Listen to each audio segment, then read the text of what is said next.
Yes, we saw him. We paid a visit to him this morning. He's in excellent spirits. He's he's all his dressings are still on his hands, so it looks like he's got a very strange set of gloves. Um, the medical staff at the hospital are extremely happy with him. He's progressing very well, and they're very happy with the way that at this early stage his hands are responding to their treatment. We came round into turn three to be met by this fireball, and which we've both described as more like a Hollywood type of setup. And in fact, I could see Romain in his car attempting to get out. The fire was well going, and I could see him behind essentially a sheet of flame, almost furnace like. And then it was straight out of the car and into do our best. I mean, even seeing him moving, having looked at the damage to the barrier, where he was, and the intensity of the heat, it looked, yeah, very nasty situation. I think it's just trying to, you've got to do something. You've got to very quickly, within a few seconds, see what the risks are and what the potential solutions could be. The marshal whose extinguisher we used had crossed the track, and as Romain was coming out of the cockpit, the extinguisher was focused on him. The flame was briefly pushed back, and as Romain appeared at the top of the barrier, that was our opportunity to really get in and grab hold of him.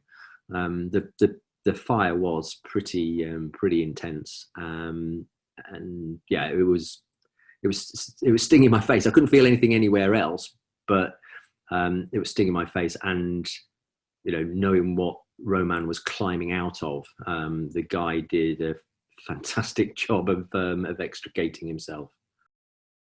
It looked slightly aggressive, but I pulled him across over to our car, but he couldn't actually see anything. The tear offs had melted, and his visor appeared to me pretty opaque. I couldn't actually see him.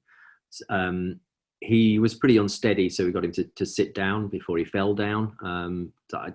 Making a very quick assessment at that time, and to get his helmet off, because we really want to see whether there are any injuries to his airway and face.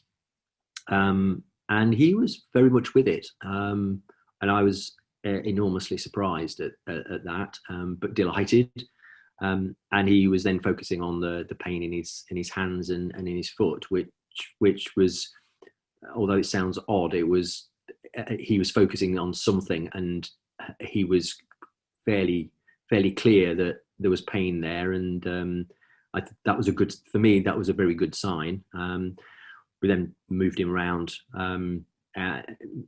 out of the heat into the car, and then we could actually start the first aid on the burns on his hands.